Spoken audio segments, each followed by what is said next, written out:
We'll hear argument first this morning in Case 22-196, Samia versus United States. Mr. Shanmugam.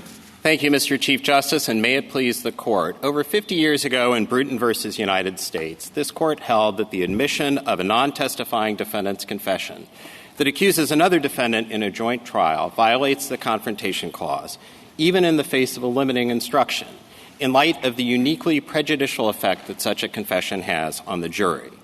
This Court has made clear that the Bruton rule applies to a confession that has been redacted to avoid naming another defendant, where the jury is likely to infer that the confession implicated that defendant. The question presented today is whether the manner in which the redaction is carried out is dispositive of the application of the Bruton rule. The Court should hold that it is not. In this case, the prosecution substituted phrases like the other person for a petitioner's name. But having done that, the prosecution used the confession functionally to identify petitioner. The prosecution's questioning of the agent who took the confession left little doubt that the confessing defendant had named the other person. Petitioner was the only defendant who plausibly could have been the other person. The prosecution described the confession as some of the most crucial testimony in the case. And having elicited detailed testimony that the other person had met up and lived with the confessing defendant, the prosecution proceeded to present evidence that petitioner had done just that. In light of those considerations, it is likely, indeed inevitable, that the jury inferred that the confession here implicated petitioner. In applying the Bruton rule, lower courts have considered the broader context without any evident difficulty, and doing so appropriately protects a defendant's confrontation right while working minimal prejudice to the government. The government's alternative approach would draw arbitrary and formalistic distinctions and permit ready circumvention of the Bruton rule, as this case illustrates. If Bruton is to mean anything, petitioner is entitled to a new trial without the introduction of the unconfronted confession. I welcome the Court's questions. You said that the testimony, the redacted testimony, functionally identified petitioner, and that the jury inferred that it would be the petitioner. How is the inference and the functional identification testimonial here for Confrontation Clause considerations?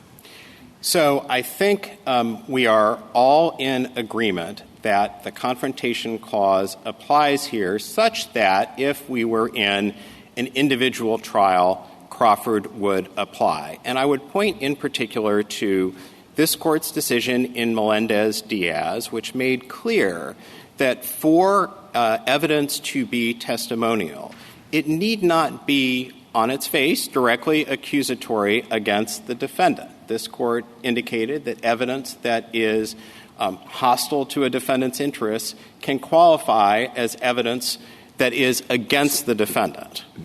So I don't want to, excuse me for interrupting you. Let's take a step back. Tell me exactly what is said in the testimony that directly speaks of the petitioner. As in Gray, the confession here is directly accusatory. It's directly accusatory of someone. Yep. And that could be any of us. So you have to make the connection. How do you get from someone to petitioner? Correct. In the testimony. Correct. And so this is, as in Gray, a situation... Well, remember, I was in dissent in Gray. I do remember that, but I will rely on the Court's reasoning in Gray and explain to you why, if you think that Gray is still the law, that Gray applies here. In Gray, this Court acknowledged that there was an additional step that would have to be taken, an inference that the individual whose name was redacted was, in fact, the defendant. And in that case, the Court had no trouble in saying that because there was only one defendant who could plausibly have been the individual who was redacted, that inference could be drawn. And indeed, the Court went further and said that whenever you have a redaction that is apparent on its face, such a confession would categorically be excluded, even if there might be circumstances in which that inference would be less obvious. Our argument is that exactly the same reasoning applies here. And, of course, there is a factual difference which is that the redaction was not apparent on its face. Our test recognizes that. Our submission is that the redaction here was pretty obvious by virtue of the way in which this confession came in. The confession in this case came in through the interviewing agent who testified. And over the course of many pages, and this is reproduced in our brief at pages 9 to 11, in the Joint Appendix from 74 to 77, the interviewing agent said that the confessing defendant, Stillwell, referred to another person. I think any juror with those repeated references to another person would wonder, first, why the interviewing agent didn't ask who the other person was, and second, why there were all of these artificial references to another person. Well, that's debatable, I guess. Maybe they will wonder, well, why are they saying another person if it was this guy? And it must be because it's somebody else that they don't, haven't brought to trial. But you said if you don't prevail, Bruton would not mean anything. But, I mean, you recognize that we're talking about some kind of sliding scale. In some cases, and you'll argue that it's yours, it'll be very clear who they're talking about. Others, it'll be, maybe an inference, maybe not, and a weak inference, and others not.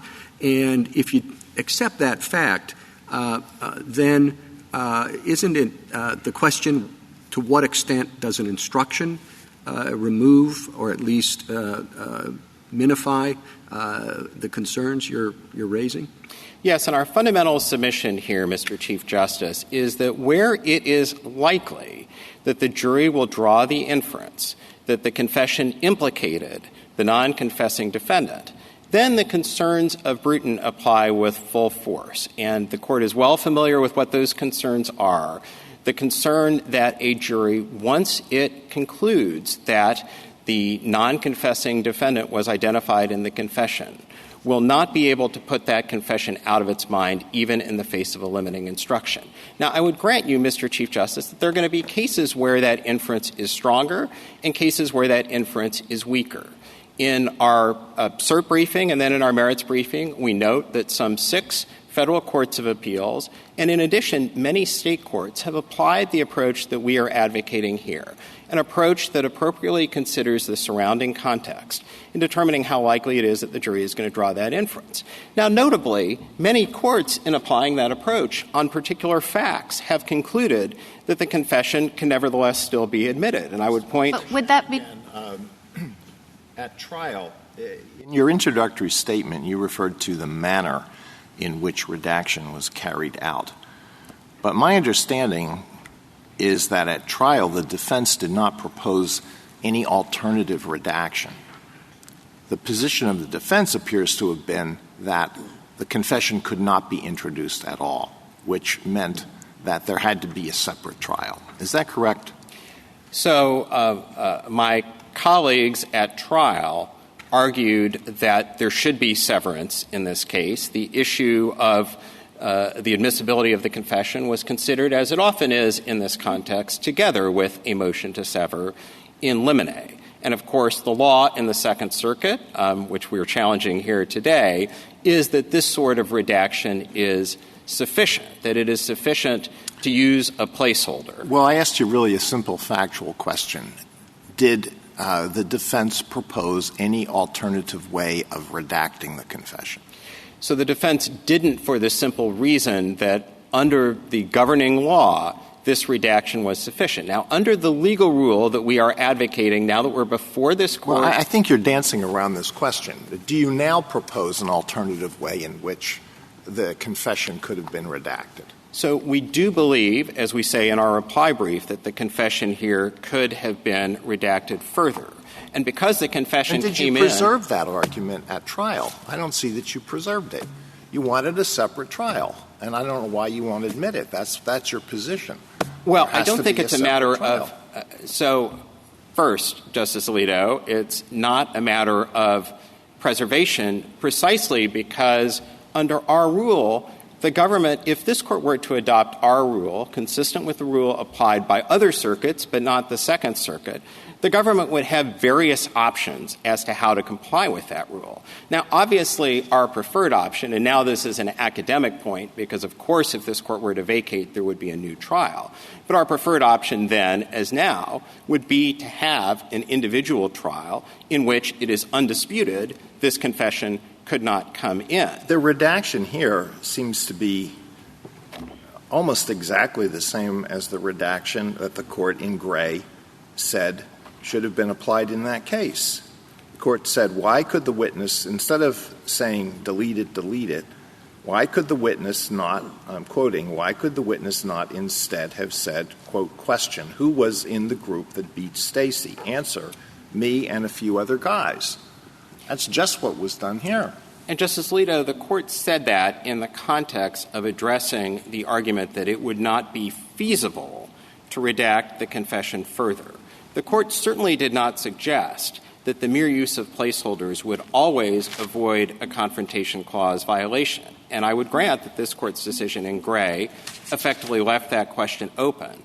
I would further note, though, Justice Alito, that when you look at a confession like that, a confession that just says me and a few other guys, a jury would be much less likely to think that that confession had been redacted or, critically, to link that confession to a particular defendant. When you have a case involving multiple defendants, courts, even applying our approach, often say that the confession is admissible precisely because— So is it when it's two defendants, then, that it kind of seems to me that your rule leads to the conclusion that if you have only two defendants, because I had the same question as Justice Alito about me and a few other guys, the factual difference here is that there was one other guy. So is your rule, then, that it's not possible if you say me and another guy to ever try just two defendants together if you have a non-testifying confession?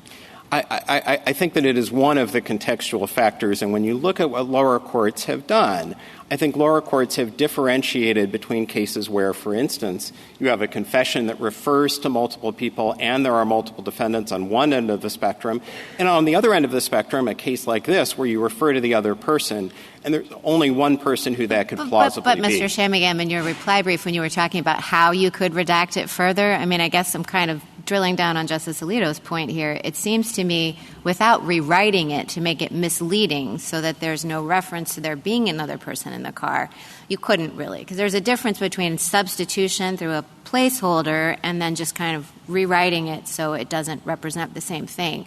So it seems to me at the end of the day it boils down to you just can't try two defendants together if you have a non-testifying defendant in a confession. I don't think that that's true, Justice Barrett, and I would recognize that there are going to be cases where redactions, further redactions are more feasible or less feasible.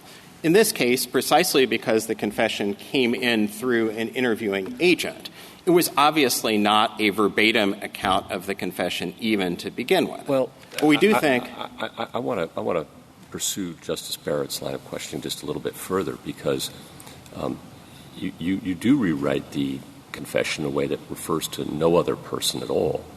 And I wonder, does that implicate your co-defendant's due process right to be able to say somebody else did it? And pointing a finger at somebody else is an important right of that defendant, too.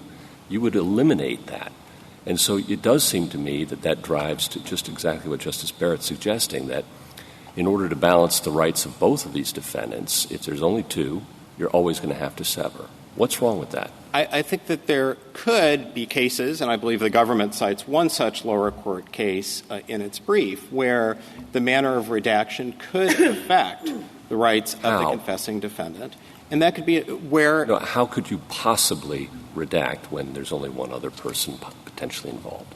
Well, but I don't think that that is true, for instance, on the facts of this case. Now, just to be clear— Show me how. Tell me how. So how would you redact it without— As we explain in our reply brief, what the government could have done is to have limited the agent's testimony to Stillwell's statements that he went to the Philippines, participated in the murder while he was there, and received payment for his role in the murder. Again, it eliminates any reference to any other person's involvement, and that implicates the other defendant's due process rights.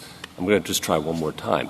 Have you got any other way you could redact other than the way you suggest in your reply brief? Maybe that's another way of getting at the same question. So I'm not sure exactly how it would have affected Stilwell's due process rights in this instance. I'm pretty sure he would have raised that objection, aren't you? But I'm not sure that it would have been a valid objection, Justice Gorsuch, because it's not entirely clear to me how that would compromise any of his defenses. And I would note that this is a rather artificial discussion here because Stilwell, like Hunter, the other defendant in this case, effectively conceded his involvement in the murder. Sure. His sole defense in this case was the jurisdictional defense that there was not a sufficient nexus to the United States. You have, just to put a pin on it, you don't have another way to rewrite this confession.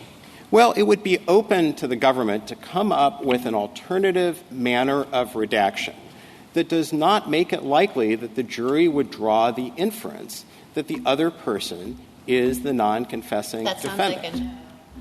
I'm going to take it. There are any number of ways in which the gist of what I said could be communicated, but the key point is that the reference to the other person would have to be removed. Now, I would also add one thing. So that is a no, then. Well, I would add one thing, though, which is an important caveat. One of the alternatives that is available to the government is to introduce confessions, but to use them in a manner that does not create the inference. And as we point out in this case, there were two things that Can I ask a separate line of questioning? I'm sorry. And I think we've got the answer. We've exhausted that one. Isn't there some oddity about the fact that we think limiting instructions are enough when the defendant himself offers a confession, non-Mirandized confession, Harris, and it's used for impeachment purposes, and we tell the jury, you only consider it for impeachment purposes, and we treat them as competent to respect that line, even though that's probably the most powerful evidence you could possibly have in a confession by the defendant himself. And none of this applies. That's point one. Point two is none of this applies in a bench trial. We assume judges can take all this evidence. No confrontation problem arises, we're told. Judges are capable of respecting this line, but jurors somehow we treat them as lesser able. I don't know. You go to 3 years law school and you're able to follow rules that 12 jurors aren't able to follow? So I think I would say two things in response to that, Justice Gorsuch. The first is that this court and lower court jurists have long recognized that this is a distinct context, because what you are asking the jury to do is to consider confessions, which have long been understood to be the most powerful form of evidence, as substantive evidence of guilt as to one defendant, but not another. And why is it different than the Miranda context with the defendant's own words, his own confession, and we say, you can only consider that for impeachment purposes? Yes. Put it out of your mind with respect to guilt or innocence. But not as substantive evidence of guilt. And I think yes, I understand that. Why is that a difference that matters? I think because the prejudice in this context is so acute. And that is nothing novel in the law. Jurists such as Judge Hand... Is there any... Judge I mean, that's Friendly, a functionalist argument, that jurors can't put this out of their mind, but they can put non-Mirandized confessions out of their mind. Do we have any social science to back that up, that distinction, that one is more impossible for a person to put out of his mind than the other? This Court has long recognized that there are certain circumstances in which juries cannot be expected to perform that task. And it's not just the context of Bruton. In Jackson v. Deno, this Court invalidated a Texas rule under which the jury was to consider the voluntariness of a confession, and the Court concluded that the problem with that rule is that a jury, once it concluded that a confession was involuntary, would not be able to put it out of its mind. And I would actually point all the way back to this Court's decision in Shepard v. United States, in which Justice Cardozo, writing for the Court, said the same thing with regard to an instruction concerning a dying declaration, that could not be admitted even with a limiting instruction solely as evidence of the dying declarant's state of mind. Mr. Shammigan, it's prejudicial, right? But sorry, I'll just finish this up, Justice Jackson. It's prejudicial, right? As you said, it's just so prejudicial they can't put it in their mind. And I had a question about that. On page 18 of your reply brief, you say that 403 wouldn't be sufficient to handle this when you're talking about severance, and you could say, 403 might be some grounds if we said the Sixth Amendment didn't cover this. But if you concede that 403 wouldn't cover it, then why would we say that it's so prejudicial on the sliding scale the Chief was referring to that it should be kept out on Sixth Amendment grounds? I think we were just making the practical point, Justice Barrett, that if this Court were to write a decision that said that the risk of prejudice in this context was not sufficient to trigger the Bruton rule, then it would be very difficult as a practical matter for defendants to come in and make that argument under Rule 403. Would it be possible? Because, I mean, it seems to me, obviously, constitutional protection is greater than protection from the federal rules of evidence. So wouldn't it be possible to say that even if the Sixth Amendment doesn't apply, that 403 protection must still kick in, as it would in the Harris context? I think that it is possible, but I do think that there would be some real tension with the underlying rationale of Bruton, which is that this is a context in which, as a categorical matter, once the jury draws the inference, the risk of prejudice is so incredibly acute. Thank you. Yes, and I was just going to say, so then wouldn't we be effectively overruling Bruton if we were to hold otherwise? I mean, it seems like the heart of Bruton is that when you have a statement, and when you look at Bruton in combination, say, with Gray, when you have a statement that is not directly naming the defendant, the way, as the Chief Justice said, the jury instruction works is to ensure that it's not being used against him, because the court says, don't use this against you. But in Bruton, we made clear that it's really impossible for a jury to do that. So if that's true, if I don't see it as a matter of prejudice necessarily. I see it as operationalizing the Confrontation Clause's requirement that you can't use evidence against a person that they can't interrogate. Well, I think that's exactly right, which is to say that I don't hear the government to dispute that there is a Confrontation Clause violation, to get back to Justice Thomas's first question, at the moment at which a co-defendant's confession is admitted, and yet the defendant, the non-confessing defendant, does not have the ability to cross-examine. So the real question in some sense is whether to create an exception where a limiting instruction is delivered.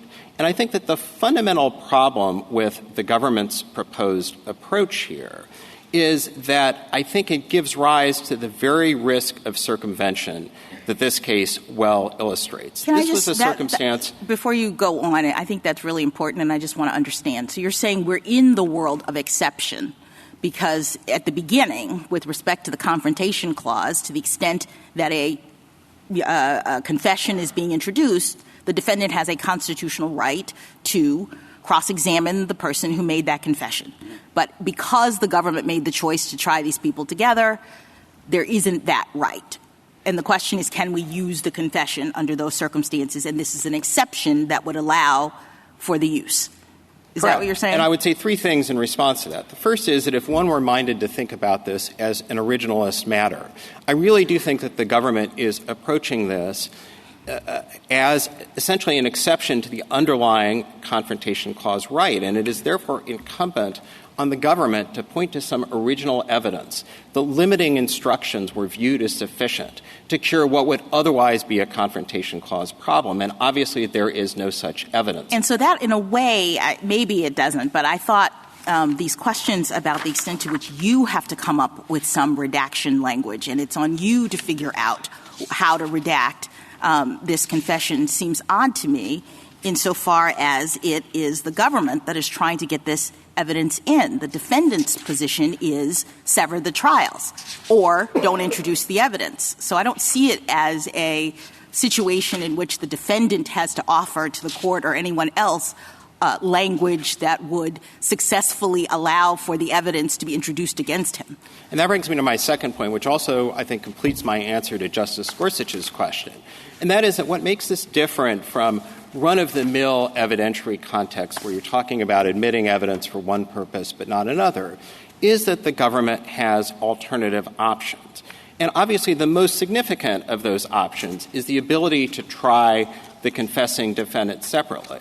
But there are options short of that. There is the option of making further redactions, which sometimes will come with evidentiary costs, but it is a strategic option available to the government. And up to them to propose. And the third option that is available to the government under a contextual approach is that, at least in some cases, there may be circumstances in which the confession can be admitted as long as the government doesn't point to contextual evidence that confirms the inference that the confession implicated the non-confessing defendant. Counsel, can I go back to your main point and unpackage it just a little bit further?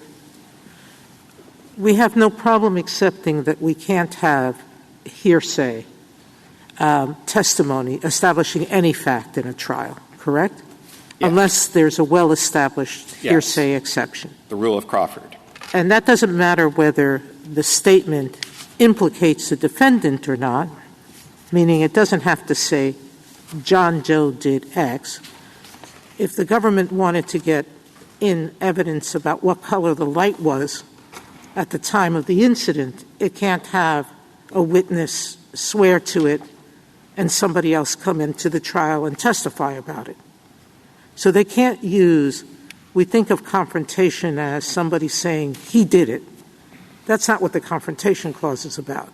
Confrontation Clause is about don't present any kind of evidence at a trial without a witness, correct? Correct. And that is the teaching of Melendez-Diaz, which addressed squarely this point. Exactly. All right, so let's go back to square one.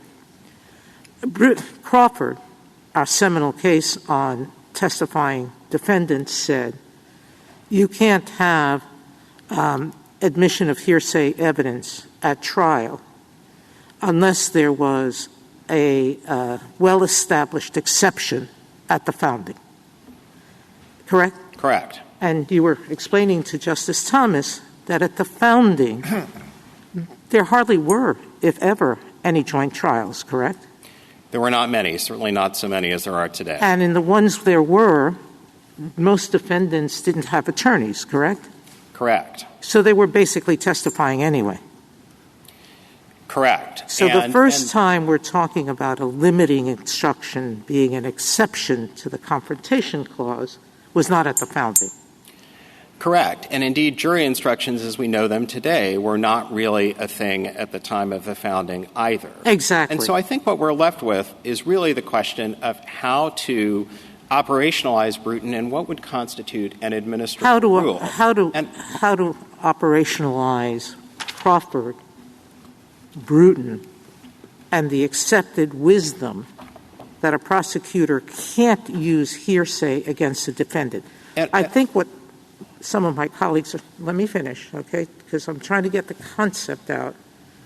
What my colleagues are saying is this is not being used against the defendant. Hence, if he's not named, it's not used against him. But what was the insight of Bruton?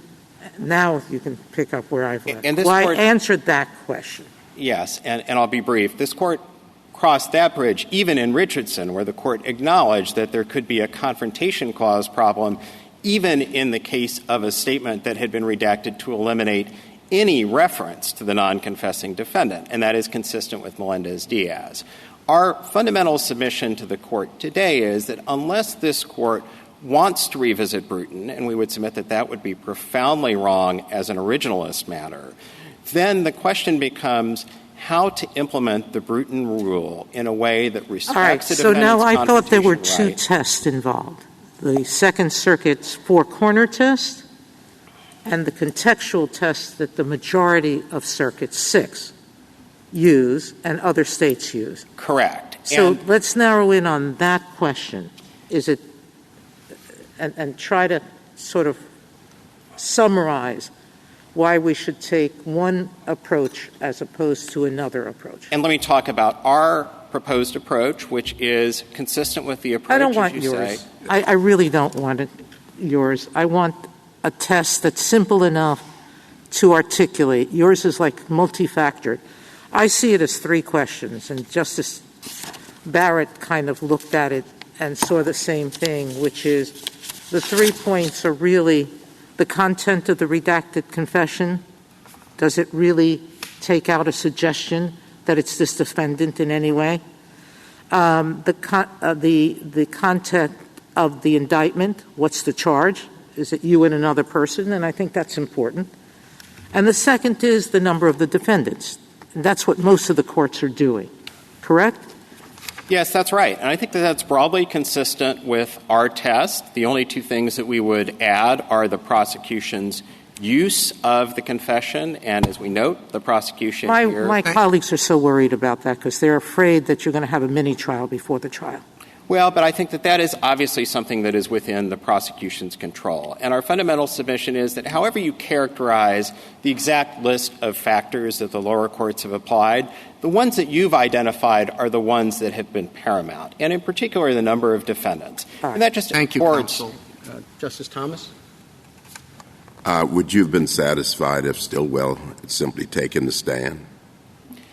There would have been the ability to confront him if he did not invoke his Fifth Amendment privilege against self-incrimination. Then there would have been the ability to examine him, yes. And named the petitioner? If he had named the petitioner but was available for cross-examination, the confrontation right would be fully vindicated. Justice Alito?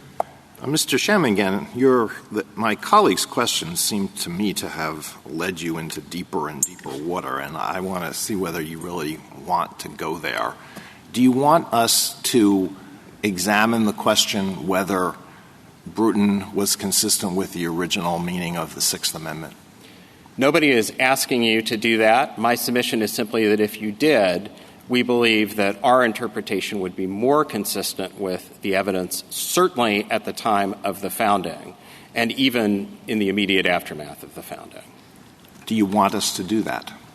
Well, we're obviously not asking you to reconsider Bruton. I think that's a question for my friend, Ms. Flynn. Well, I thought you maybe I misunderstood your answer to one of the questions. I thought you agreed that ruling against you would overrule Bruton.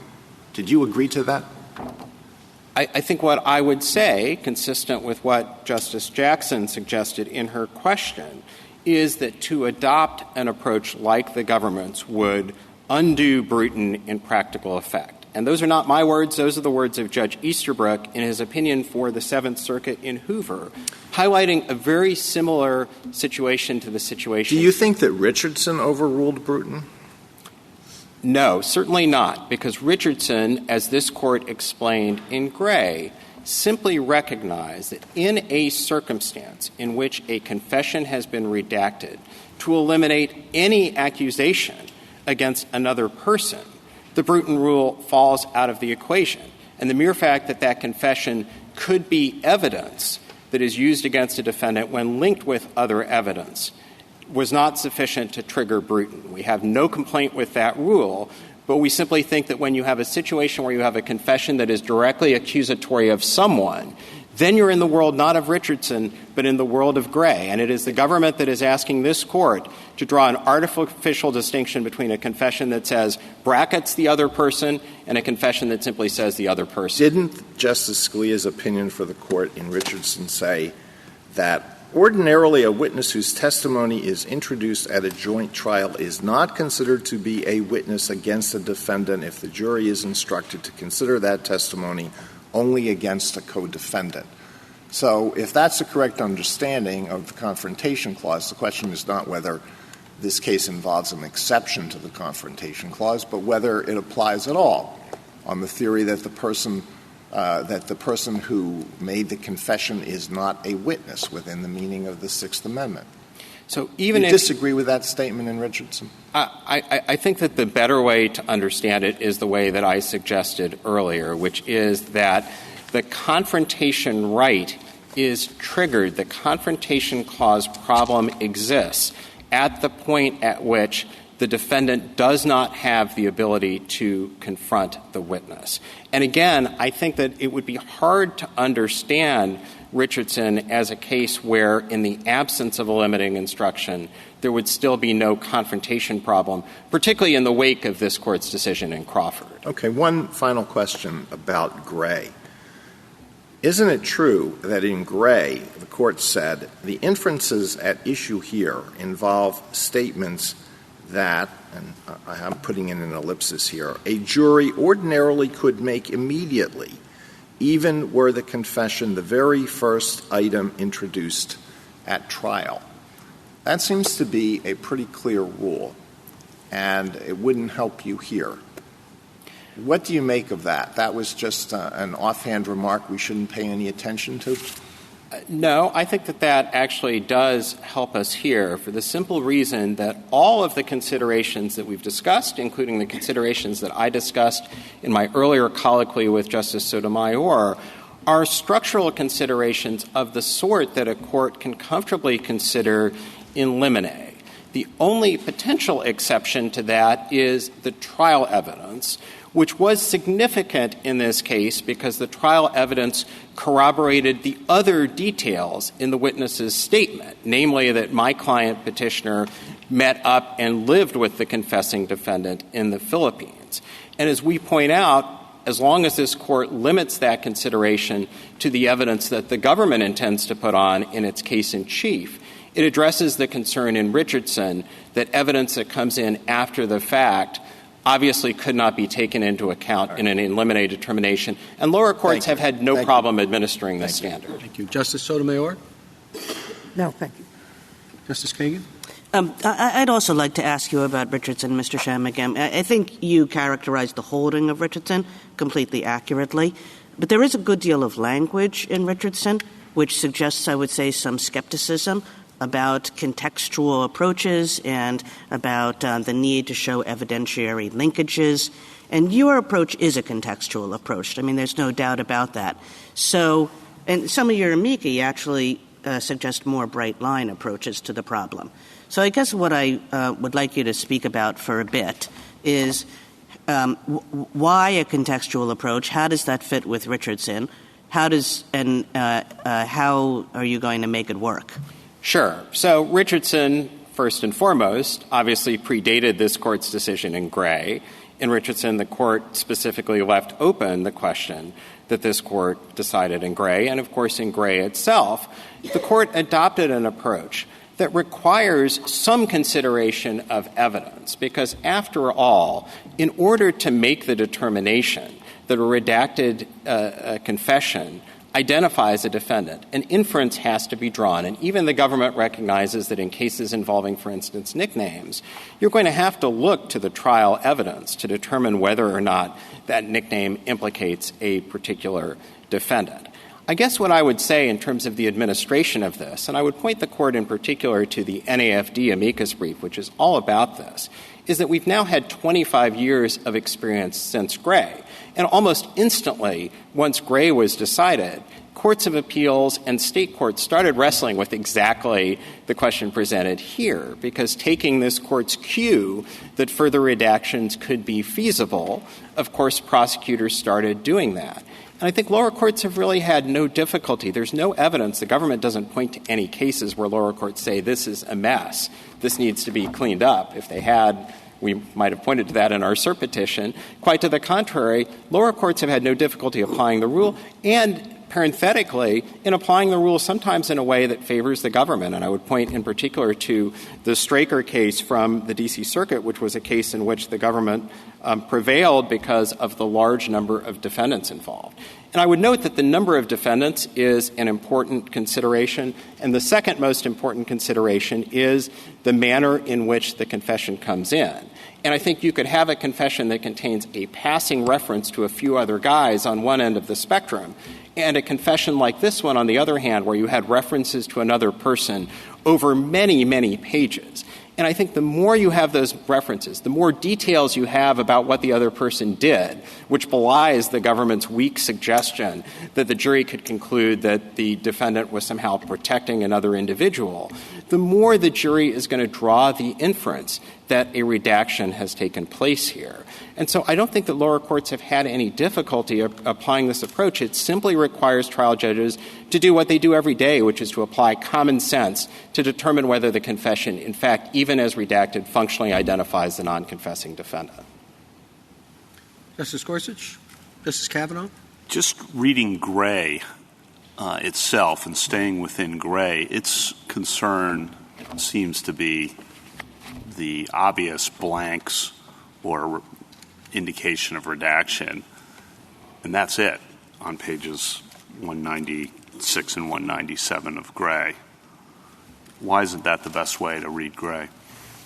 I would grant Justice Kavanaugh that in Gray itself, what I think the Court ultimately said is that where a redaction is apparent on the face of the confession, it is essentially categorically likely that the jury would draw the inference that the confession implicated the non-confessing defendant. And the Court, I think, recognized that that would often and ordinarily be the case, but that it might not always be the case. And so that's why I think that the fundamental teaching of Gray is that it's really that latter inquiry that is the fundamental inquiry. How likely is it that the jury is going to draw that inference? And, Justice Kavanaugh, I know a question you're always fond of asking at oral argument is, what adjective do you want to use in the opinion? Is it likely? Is it, does it have to be a strong or obvious inference? And I think what I would say to you is that on the facts of this case, that doesn't really matter. And lower courts have used different adjectives as to how strong that inference needs to be. But in a case like this where you have a lengthy confession with the repeated references to the other person, the prosecution's use of the confession, the fact that there was only one defendant it could plausibly be, and then critically the introduction of this trial evidence that linked petitioner to the other details in the confession, that this is a circumstance in which it is as near obvious as it could be in the absence of a facially apparent redaction. But isn't this an extension of Gray? In other words, Gray is trying to keep itself consistent with Richardson, as Justice Kagan was raising about Richardson. And so Gray is trying to stay within Richardson, but says, well, here's one little aspect of how this confession worked that's problematic. It had blanks in it. And so long, and then it proposes an alternative that doesn't have the blanks and refers to the few other guys. And that's kind of all Gray says, I think. But I take your point that we could go further, but I'm not sure Gray itself gets you there. Well, I think my point is simply that the reasoning of Gray, I think, more strongly supports our approach than the government's approach. And I would recognize that this is a fact pattern that falls somewhere between Gray and Richardson. Mm-hmm. But I would submit, for the reasons that I gave in my last answer, that this is much closer to Gray than Richardson. And I think that this Court can trust lower courts to police that, because there's no sign of difficulty. Again, in a majority of the courts of appeals to have considered this issue, some form of the rule that we are advocating has been adopted. Well, we have an amicus brief from a lot of states, real cross-section of states, saying this would be a huge problem. I mean, maybe in the federal courts, some of the federal courts of appeals have adjusted, but they're saying in the states this could be a real problem. I have no doubt that prosecutors would much prefer to have a rule that permits the use of confessions in precisely the manner that they were used here. But notably, as we point out in our reply brief, we point to at least 3 states that signed that amicus brief where the contextual approach that we are advocating has been applied. You would expect them or the United States to point to some difficulty in administration.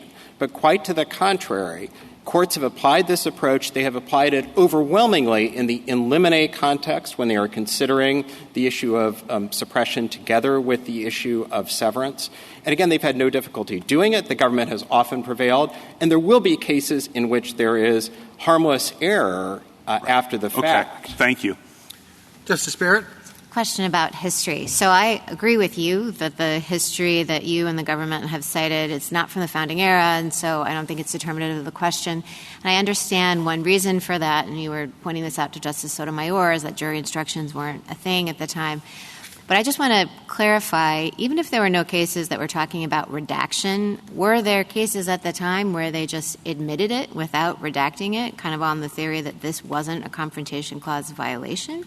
So the general rule was no, that they were not admissible, and we cite Tong's case, and I think Audley's case is the other dusty 17th century English precedent that I would cite for that proposition. Right. There was certainly some degree of ongoing dispute about that. I don't want to suggest that the case law was unidirectional, but I think part of the problem is that even when you turn to the 19th century case law, there were many sources, both treatises and English cases, that contemplated redactions, but they didn't really get into the details of exactly how the redaction should take place, never mind whether redactions would be sufficient in conjunction with limiting instructions. And really, in the American system, all we really have is a scattering of late 19th century cases that don't really address the Confrontation Clause issue specifically. So I just think that this is a circumstance in which if the court is willing to abide by the Bruton Rule, and again, we've had 50 years of experience and countless decisions from this courts and lower courts applying it, the question really becomes how best to implicate the fundamental insight of Bruton, which is that confessions are a different kind of evidence where limiting instructions are insufficient. So I want to ask a question about admissibility. So do you think I'm right in saying or understanding that even if we adopted the government's approach, it wouldn't eliminate the admissibility problem because presumably you still have a 403 objection, and 403 objections, will be hashed out in limine. The district judge might say, I'm going to not rule on that now. We'll see how things develop. Or to adjudicate the 403 objection, presumably is going to be eliciting exactly the kinds of information that you say is relevant here about context, et cetera. And you have the further complexity, as you will well remember from your time as a Court of Appeals judge, that those decisions are reviewed only for abuse of discretion.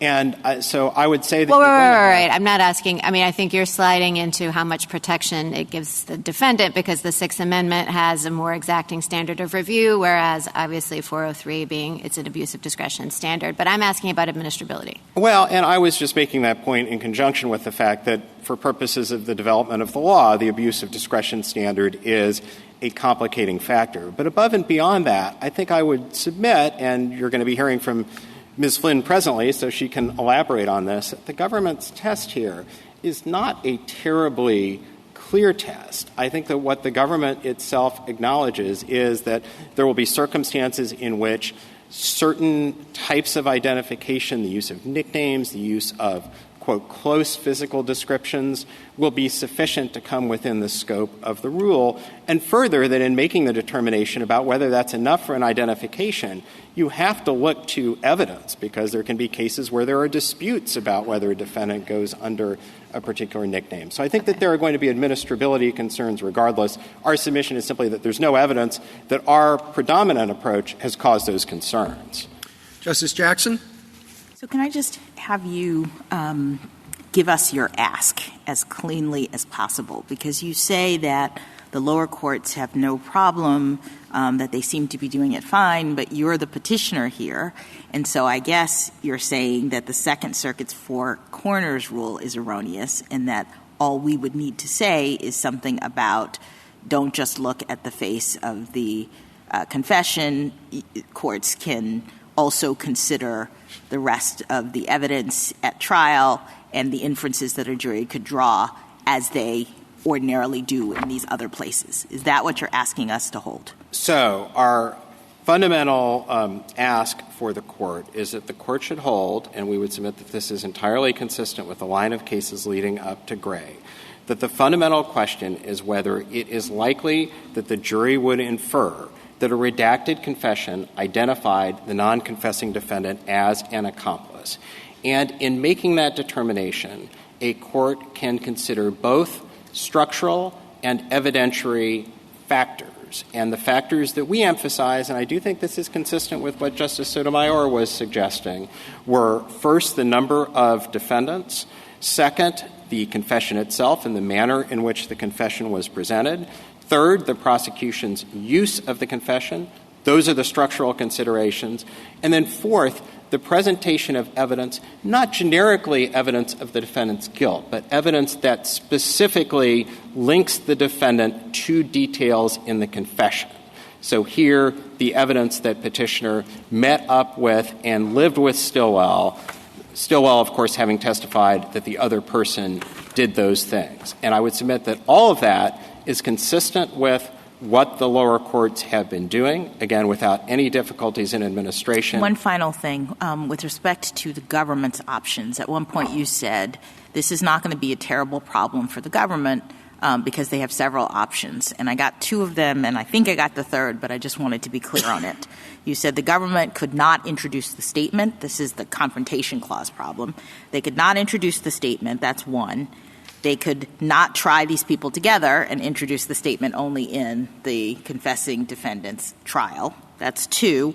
And then I thought the third option was something like the government could not underscore or emphasize evidence in their joint trial that would bolster the inference that we don't think the jury is entitled to draw. Yes, that's correct. So maybe this is a different case that we still have all of the structural considerations here if the government doesn't present the trial evidence that specifically linked my client to the details in the confession. And I would note that there actually is a fourth option that has been used in the Bruton context, and that is the option of impaneling two juries, one of which would not be present at the time of the introduction of the confession. That practice seems to have fallen into relative desuetude, but it's a practice that courts have used, including in some relatively high-profile cases. Thank you.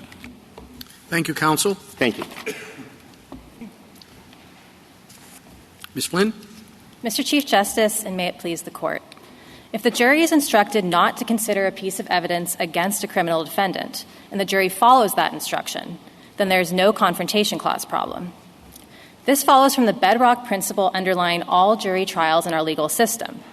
The Bruton exception to that principle simply holds that when it comes to a discrete category of statements, testimonial confessions by co-defendants that expressly name another defendant or are otherwise facially incriminating, we will no longer presume that the jury can obey that instruction.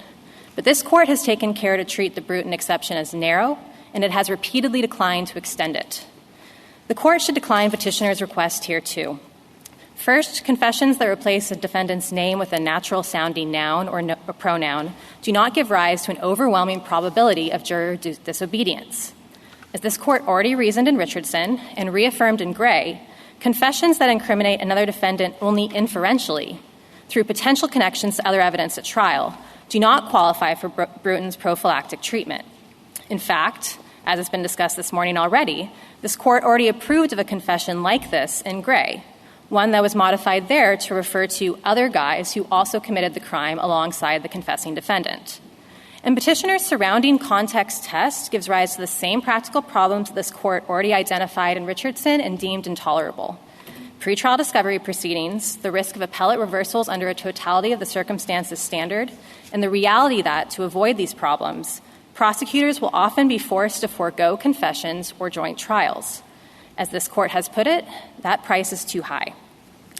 Petitioner's unprincipled standard will invite erosion of the jury instruction presumption, lack support in the common law, and will create significant problems for the administration of criminal justice in the federal courts as well as state courts across the country. I welcome the Court's questions. Ms. Flynn, much of your argument sounds like Justice White's dissent in Bruton. And there's been some suggestion that if we rule your way, we are in effect overruling or undercutting Bruton. Do you think it would be more straightforward to do precisely that? And are you asking us to do that? We are not asking you to overrule Bruton, and we don't have any need to ask you to overrule Bruton because, especially as clarified by Richardson and Gray, Bruton represents a workable, bright-line standard that prosecutors and trial courts across the country can administer. It's a workable accommodation of competing interests in this area. But I do, of course, in our brief emphasize, Bruton is an exception to the presumption that this Court follows everywhere else when it comes to difficult questions that jurors have to deal with in the course of deciding trials. And I think this Court has, while adhering to Bruton, recognized that its logic doesn't expand, for instance, to the circumstance that Justice Gorsuch brought up in Harris v. New York, where it's the defendant's own confession. Well, I'm sorry. I can name others, but I think you get the gist. Okay. May I give you a hypothetical? So John and Mary go out and they rob Bill. And they're found out, and they're put on trial, and they're put on trial together. And John has confessed. He said, let's say he said, Mary and I went out and robbed Bill. Now, that's obviously inadmissible under Bruton, correct? Correct. And then suppose instead there's something that says redacted and I went out and robbed Bill. That's obviously admissible under Gray. Inadmissible under Gray. But it's neither of those two things. Instead, the confession says, she and I went out and robbed Bill. Or it says, the woman and I went out and robbed Bill. What do we do with that? Because you would have to look outside the corners of the statement itself and look at the rest of the evidence at trial to form the inferential connection that incriminates the other defendant on trial. No, that's not a Bruton issue. Now, I would say that you phrased that as the woman and I robbed, I forget who the victim's name was, but robbed the victim.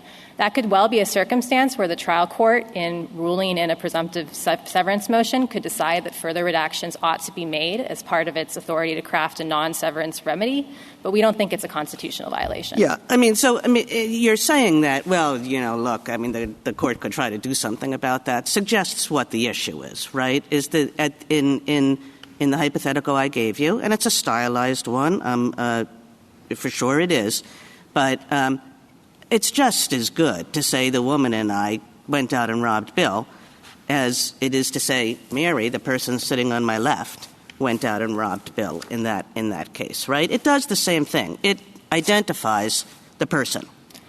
I would respectfully disagree. I think the woman and I is not the same thing as a direct accusation of the kind this court was confronting in Bruton, where there was zero ambiguity about who the co-defendant was naming.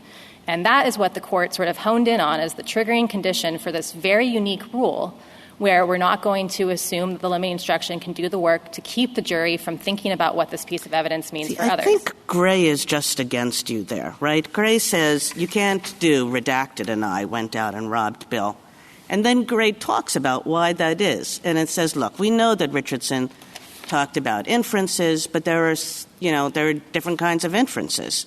And where you can just look at a confession and infer pretty much immediately, pretty much automatically, even though there's no name, it's not just redacted, right? It's like the one-eyed man, or using a nickname, or so forth, right? So why doesn't she or the woman serve that exact same purpose? There are a few things in there that I'd like to address if I could, but to first focus on Gray and what reasoning it used to get to the holding in that case.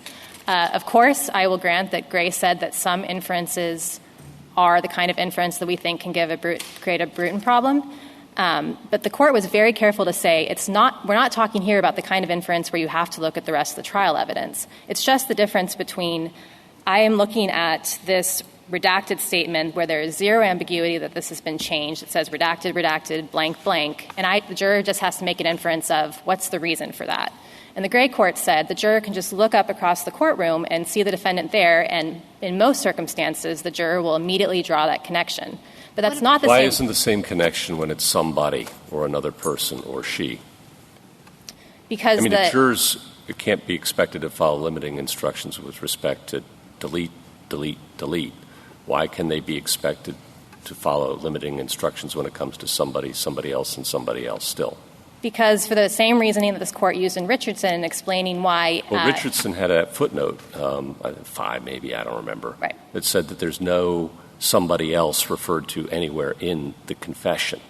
So it would take trial evidence to draw that link. Here, you're asking us to go a step further than Richardson and say there is a reference to somebody else, but using another word other than the name is better than using a deletion. And I guess I'm stuck where Justice Kagan is, and I'm not sure I understand the rationale for that. If we're talking about the functional capacity of jurors to distinguish and follow limiting instructions in the law given to them, we're told they can't follow it when it's delete. But you're asking us to say they can when it's somebody and somebody else.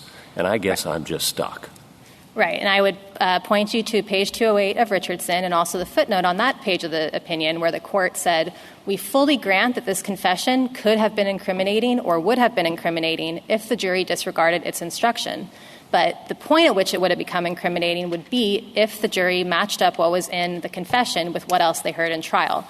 That's the moment at which, if the jury makes the connection at all, it will happen later. But here's what Gray says at page 196. It says, the inferences at issue here, and it's distinguishing Richardson, right? It said, Richardson talks about some inferences.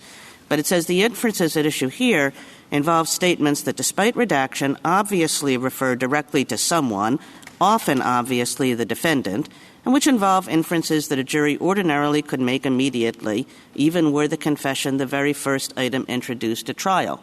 And what I'm suggesting is that there are cases like that. You could have a very high bar as to how immediate or how strong the inference has to be, but acknowledge that, look, I mean, you can't take the law seriously when it says redacted and I went down and robbed Bill is inadmissible, but the woman and I went out and robbed Bill can be brought in. The key difference between a case like this and a Gray case is that in Gray, the jury is unequivocally told this confession has been changed. Here, this could have been something that the defendant actually said, or here, where it was actually a paraphrase of what the confessing defendant said. And why wouldn't that be a confrontation clause problem, even if the defendant said exactly that? Why would there be no confrontation clause problem? You still need the limiting instruction either way, so long as you have a testimonial confession. So, yes, you would need the limiting instruction, but no, I don't think it would be a Bruton problem because there's not a codefendant, the equivalent of a codefendant, standing up in the courtroom and making a direct accusation against the person sitting next to him. But how is that consistent with Melendez, the Melendez case, Melendez-Diaz? I thought under Melendez-Diaz you didn't need to have the evidence exactly name the person or be directly incriminating in order to cause the confrontation clause issue. I fully agree with that, Justice Jackson, and that's why you need the limiting instruction to say no matter what, if this confession said nothing about anybody else with Mr. Stilwell, you would still need the limiting instruction. No, I'm not asking about when you need the limiting instruction. I'm just asking the confession on its face says me and another person did X or me and the woman robbed John.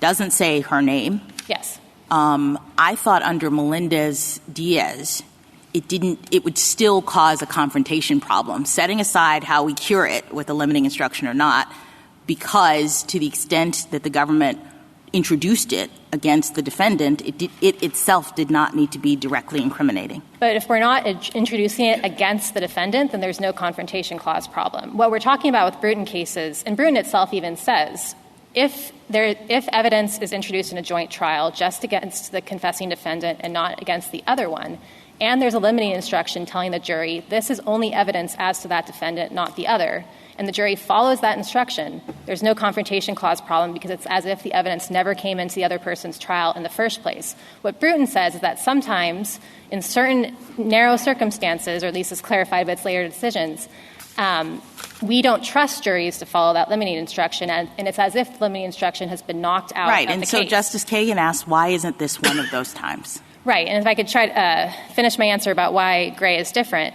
So as I mentioned, that in Gray circumstances, there's no ambiguity about whether the defendant actually named somebody. It's just a question of why that name was taken out. In this situation, there's at least the initial ambiguity about whether a name was even provided. And as a matter of the real world, confessing defendants don't name names quite frequently that might be related to why they're going to trial and they didn't plead out.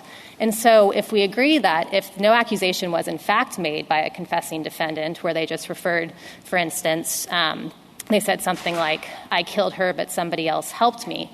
If we think that can come in because there's no accusation made against somebody else, then our position here is that we ought to be able to redact a statement to make it resemble a confession like that, to get rid of the direct accusation and the facial incrimination that Bruton was targeting. You presume that you're not using the statement against the defendant. But contextually, how about the situation, and there's been examples of this in the case law. I got a confession from somebody. He said, he and someone else did this, so it's not a she. And then the detective says, after the conversation, I went and investigated the codefendant. You're using the confession, aren't you? You're using the confession to have the police officer say, I investigated this individual. So why isn't that the use against the defendant, contrary to the instruction? Right. So I think or how about, and I'll give you this example, the most important, close to this example, not quite, the most important piece of evidence is this confession. Now, jurors, the confession says this, Stillwell, and someone else did X, Y, and Z. This is the proof we have to show you why X, Y, and Z happened. I'm using the confession to prove X, Y, and Z happened in this order, in this way. Right. Isn't that use against the defendant, and why isn't that a Bruton problem? I think if the prosecution takes a confession that's only admissible against one defendant and refers to that confession in describing why the other defendant is guilty, that's the impermissible use of a Bruton confession that effectively attempts to undo the effect of the limiting instruction. And this is what the court said in Richardson near the end of its opinion. But this is a separate... And so the point is that you can't just rely on the four corners. When a court is being asked to look at a confession, it does need some contextual understanding and some contextual testing to ensure that the confession is not being used improperly, correctly? No, because I think with the prosecutorial attempts to undo the limiting instruction scenarios, like in Richardson and also the one the court mentioned in Gray, you just have to look at basically was there prosecutorial misconduct during the opening or closing such that they used the confession and told the jury explicitly to use it against somebody who it wasn't supposed to be admissible against, or do they take a detail that was only in the confession and use that to help prove another defendant's guilt? That's a different sort of variant of confrontation clause problem, and I think the court treated it that way as Richardson. But just the fact that we can have error based on prosecutorial arguments, that's a separate inquiry. I don't think that militates towards having an all-context considered standard for deciding whether there was a Bruton violation in terms of a redacted statement. Counsel, I thought I would hear a lot more this morning about what Justice Sotomayor just mentioned. It might have been the first time, about the four corners issue. What is the government's position on that? Is the Second Circuit rule, which I understand means when you're addressing this question, you look only at the four corners of the statement. Does the government think that's correct?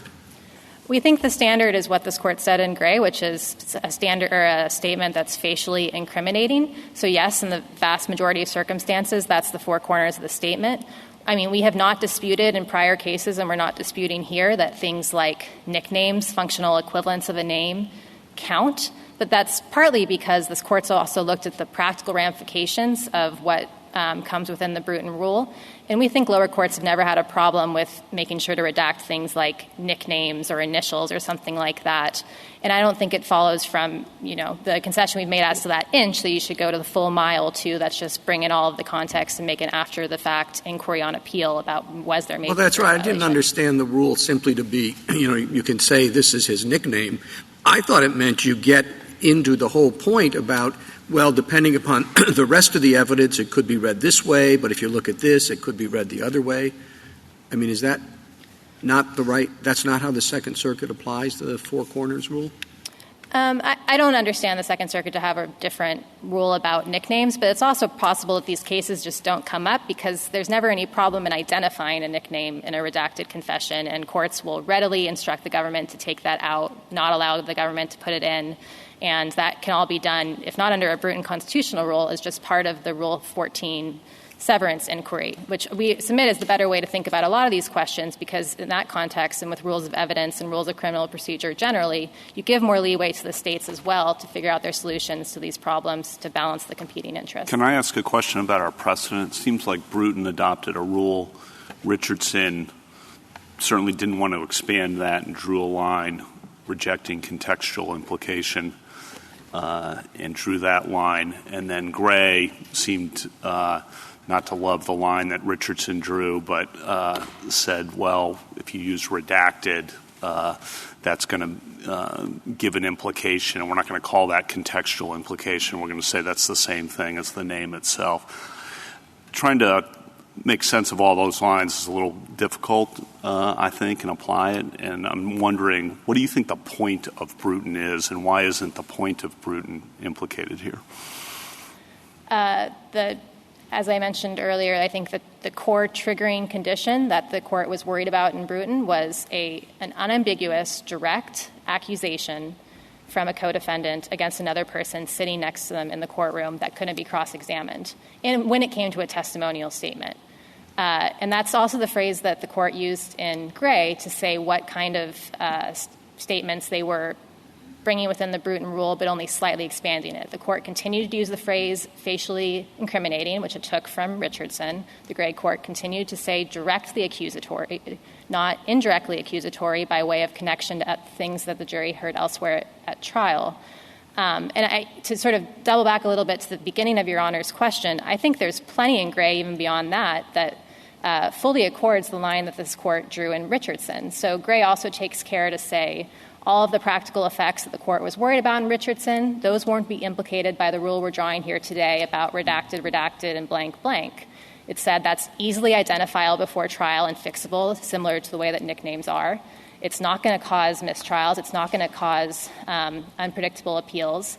And the court, even later in the opinion, as we've been discussing, gave the example of redacting using neutral nouns and pronouns. And then even after that, pointed to lower court cases where the court said, we understand the court's been doing this approach we're advocating for here and have had no problems. And one of those was the Eighth Circuit Garcia case, where there the court redacted a statement to refer to the confessing defendant being instructed to give drugs to, rather than the defendant's name, Garcia, give drugs to someone. And that was a case the court cited approvingly. And Mr. Shanmugam might have a problem with Richardson in making this argument, but I think what he's suggesting is the point of Bruton is still implicated when it is likely that the jury will come to the conclusion that it's about the defendant. And you're saying that's not good enough.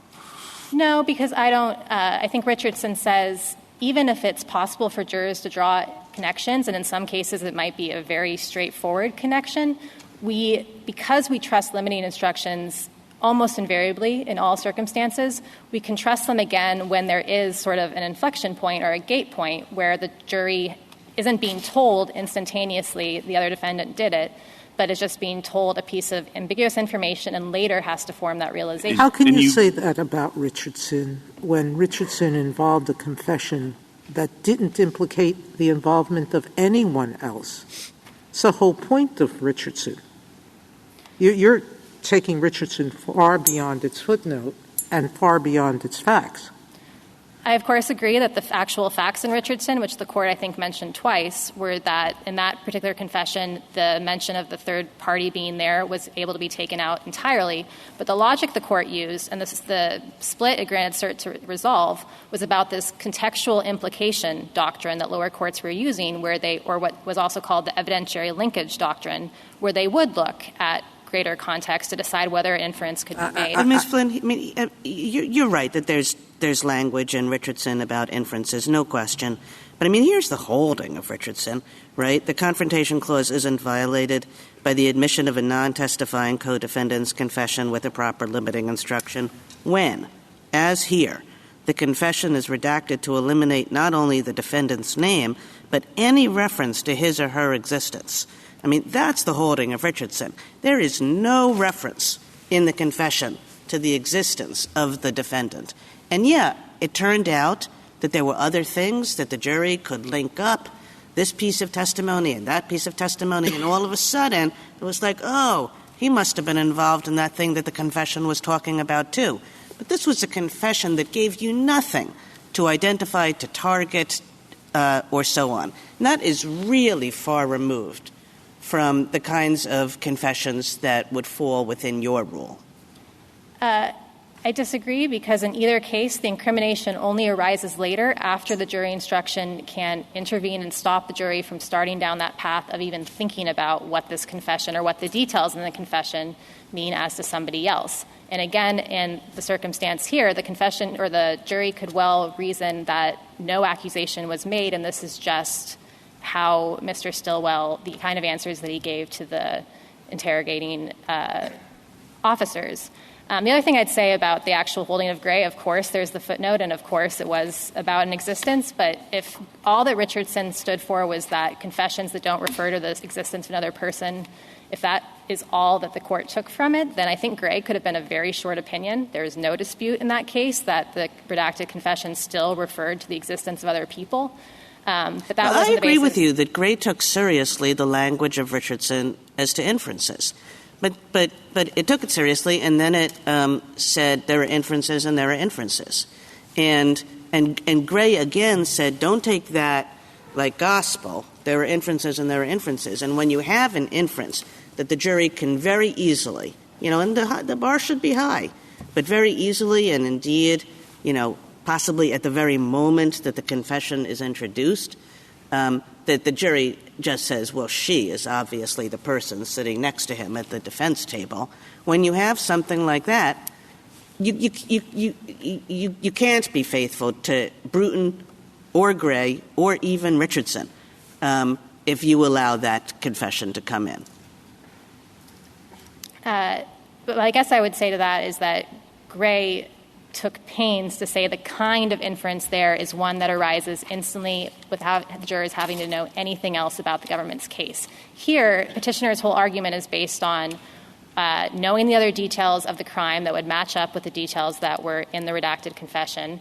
It apparently also depends on what the other defendants are, the arguments they're making in the case, because he keeps emphasizing that some of the defendants were only making jurisdictional arguments. And that's the kind of inquiry that Gray also said that is not what we're talking about when we're taking this narrow category of redacted confessions or putting it within the scope of the Bruton rule. And the other thing finish. Well, I was going to move on to a slightly separate point, but just that, Bruton's animating rationales I talked about was a direct accusation, but if the danger here is just the fact that we don't want a jury to ever hear a co-defendant confession that refers to somebody else's participation. We have those statements all the time. If they're non-testimonial, they come into trial, and they're things the jury can consider. That's the co-conspirator exception to the hearsay rule. And we trust that the jury can sift through the evidence and reliably judge the defendant's guilt in that circumstance. And so I don't think the fact that we just have a confession that refers to somebody else's existence is so powerful that we don't think limiting instructions can work. There are two... Justice Barrett.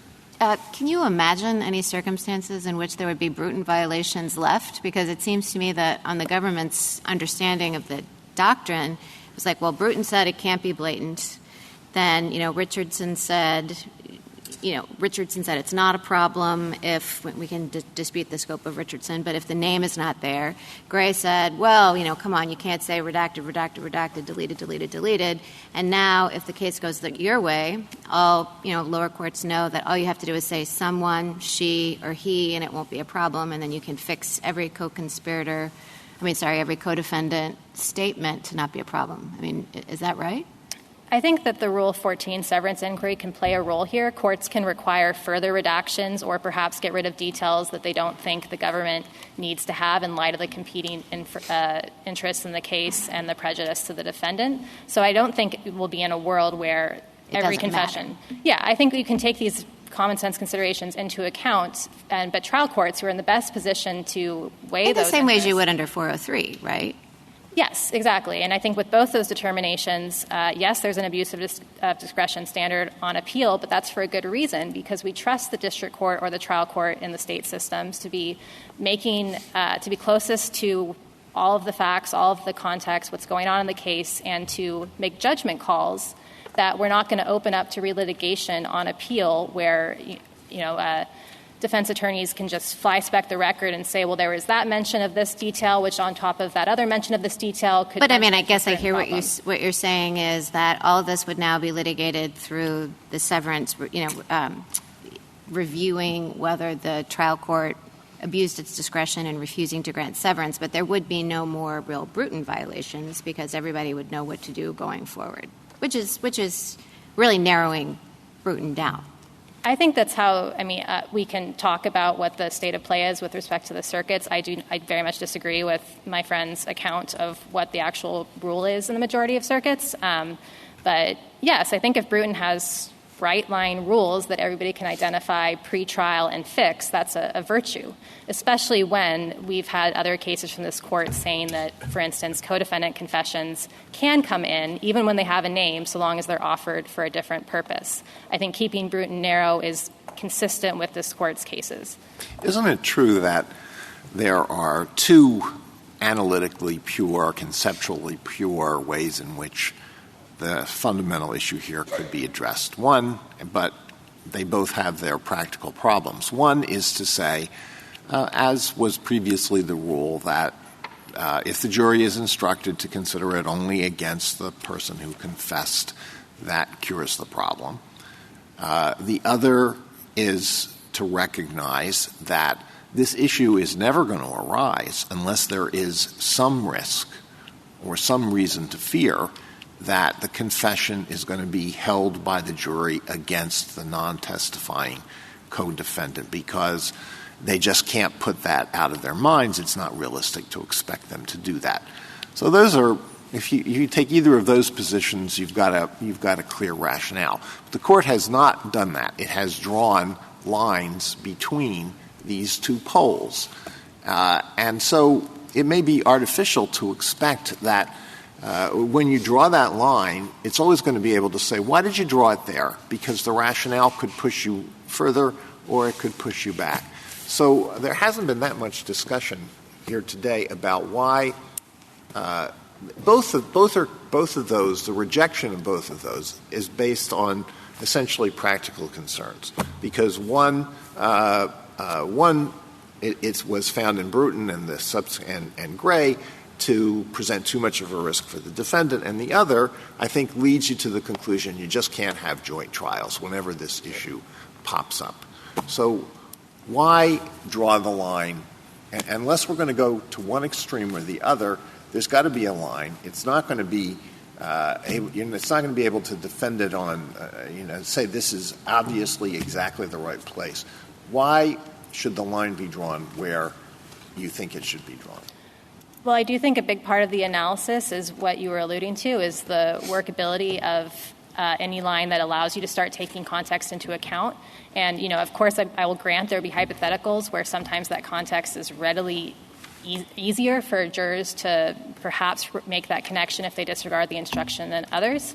But I don't know how you draw a line between that case and ones where there's 6 pieces of evidence a juror would have to consider. So then we're in a world where you have this kind of totality of the circumstances standard that my friend is proposing here, where combined with such a low threshold standard that we are going to be forced to avoid the risks of appellate reversal, forced to abandon the joint trial in most instances. And I think that Richardson explained why that's not a palatable outcome.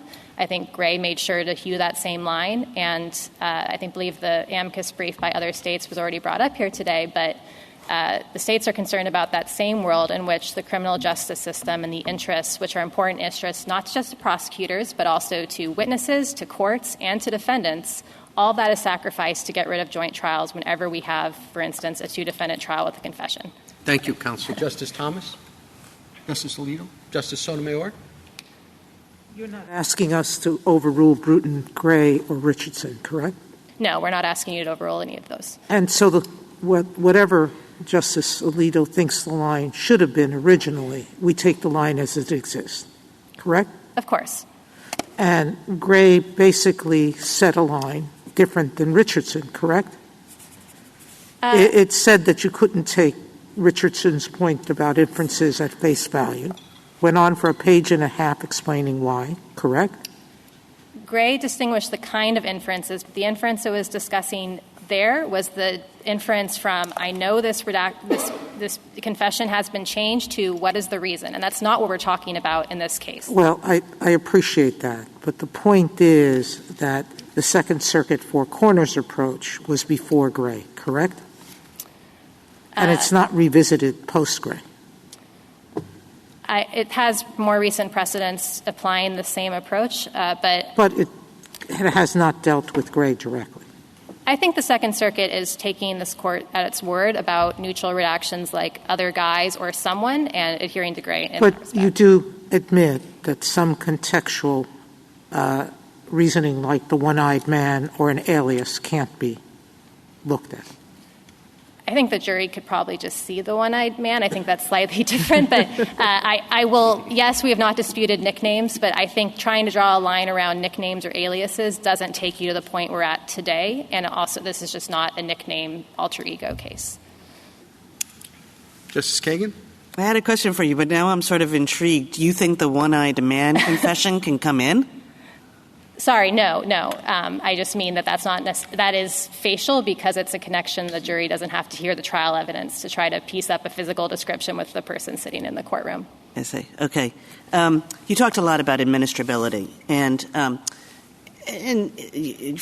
fair enough. But I guess it would be more fair if we didn't have a lot of experience to draw on. There are a lot of court circuits that actually are using Mr. Shanmugam's rule as we speak. And as far as I can see, there's been basically no presentation of evidence that anything is going very wrong in those circuits, that there are fewer joint trials, that there are all kinds of terrible situations which people can't get out of. It seems to work pretty well, actually, given, you said something like combined with a low threshold standard, but I don't think any courts are using a low threshold standard. They're using a fairly high threshold standard. And with a fairly high threshold standard, it all seems to work just fine. Do you have any evidence to the contrary?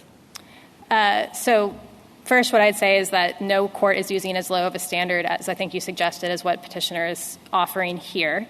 With respect to those courts that are looking at context in some circumstances, I think I would spot them the first, the third, the 11th, and the D.C. And even with the first and the third, there are conflicting decisions saying we don't look at trial evidence, we don't look at context in that respect. So it's kind of unclear to figure out what's actually going on in the ground in these circuits. But if you are I might say that that's true even of the Second Circuit. You know that if you actually look at second opinions, there are plenty of Second Circuit opinions that are looking outside the four corners and trying to make common sense judgments. Right. And I think that those common sense judgments, if they're not under Bruton, can be taken care of through other rules of criminal procedure and evidence. But to point to an example of what we're kind of worried about with petitioner's approach, petitioner relies on a case from the 11th Circuit called Schwartz. And there, the 11th Circuit did say we have to look at the whole record to figure out what are the inferences the juries can draw. And the court then went through 6 double-column F3rd pages, going through the evidence in order and the arguments made by the prosecutor to then conduct the Bruton analysis. There's also a footnote in that case where they acknowledged that they'd faced a case that had at least facially similar facts and came out a different way on the Bruton question. So that's the kind of, everything's up for relitigation on appeal and risk of inconsistent ground rules that I think is going to make this very difficult going forward with a contextual inquiry like the one here. Thank you. Justice Gorsuch?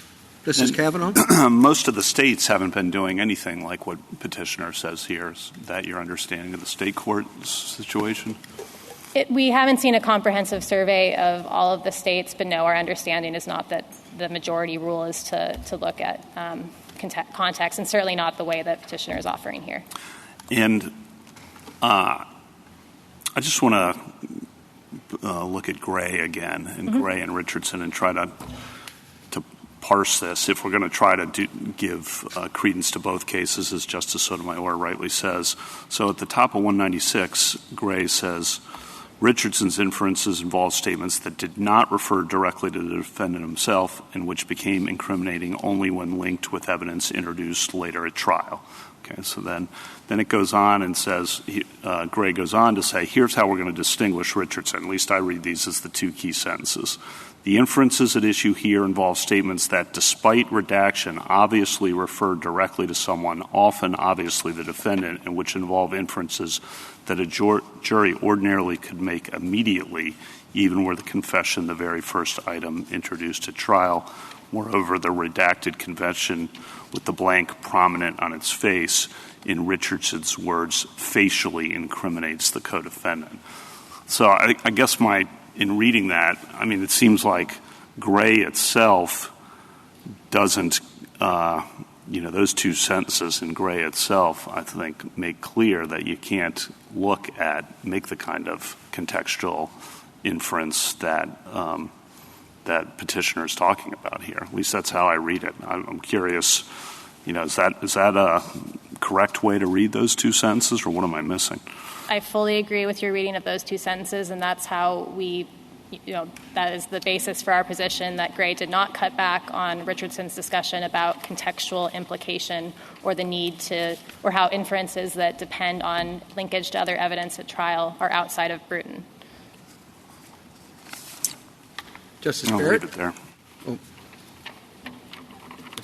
Justice Jackson? Can I just posit a quick hypo and just have you quickly react to it? So you keep mentioning the original confession that doesn't directly implicate the person. So I'm imagining a confession in which the co-defendant says, I killed her, but somebody else helped me. That's the confession. All right. So the first question I have is about the government's maintaining that it would have to sever, or they're complaining that it might have to sever in that situation. Wouldn't there be the option for the government not to use that statement in a joint trial? That's one option, right, that the government would have. That is an option the government would have. I would say that in Richardson, the court. No, I understand, but I'm just yes, exploring so the government could not use that statement at all. Yep. I suppose the government could redact it so it just said, I killed her, period, and not, but somebody else helped me, right? They could. I think there's, as I think came up earlier in the argument, there's competing interests when you're changing a defendant's confession to suggest something that they didn't quite say that actually changes the degree of culpability. All right. So if the government wants to use in the joint trial, I killed her, but somebody else helped me, what if the government's theory of the case is that the defendant is the somebody else and the government puts on all kinds of trial evidence trying to show that related to the confession? Are you saying the court could not, that we don't have a Bruton problem in that situation? If the government puts forward that evidence and connects it to the confession, saying something like, you heard that confession earlier, who do you think that somebody else is? It's probably the person we've been saying. So they don't say that's that. A problem. But if they say the confession is the most important piece of evidence in this case, the confession says, and they blow it up really big, I killed her, but somebody else helped me, and there's nobody else involved in this at all. The government is very clear there are only two people sitting at the table, and they keep playing the confession and saying and suggesting that we have, two people and a confession that links or implicates two people. You're saying no Bruton problem. If in that situation where the prosecutor is saying the thing you have to consider to judge this other defendant guilty is the confession, and saying emphasizing the confession had two people and who do you think it is, that is all a right. linkage Final problem. question: do we need a jury instruction for that confession, and if so, why? If you're right that direct implication is really all that gives rise to confrontation clause problem, I don't understand why we even need a jury instruction related to, look at this only with this defendant. My position is that you need a limiting instruction. Why do we need a limiting instruction in that case? Because the confession is still testimonial and it's still saying something that puts... but it's saying the only reason why we need it is because the jury might draw the inference that the somebody else is the defendant, right? No, because my point is that the question of whether something needs a limiting instruction because it would be... the confrontation clause keeps it from being evidence against other people in the case is distinct from the Bruton question. The Bruton question is, what do we need to... what is our fear that the limiting instruction will be ignored? But as Melendez-Diaz says, can you just answer? So if the hypothetical is as I say, yes. Do we need a limiting instruction? I thought we needed it to keep the jury from inferring that the somebody else was the other defendant, and he wouldn't have an opportunity to cross-examine. But I don't know whether your answer is yes, we need it for that hypo, or no, we don't. Yes, you need the limiting instruction. Why? Because it's a testimonial statement that could, if it were admitted as evidence against the defendant, could make a fact but you're saying more or less likely. But it can only be admitted as evidence against the defendant if it has his name in it? No. We're saying, so to try to illustrate my point, even if the confession just said, I killed her, you would still need the limiting instruction because it's a testimonial statement that can't be cross-examined, that can't be evidence against the defendant, regardless of whether it uses another defendant's name. The separate question is Bruton about when we think that limiting instruction won't be effective. And that's where we're attaching the directly accusatory label that we get from Gray and we get from Bruton. Thank you. Thank you, counsel. Rebuttal, Mr. Shanmugam?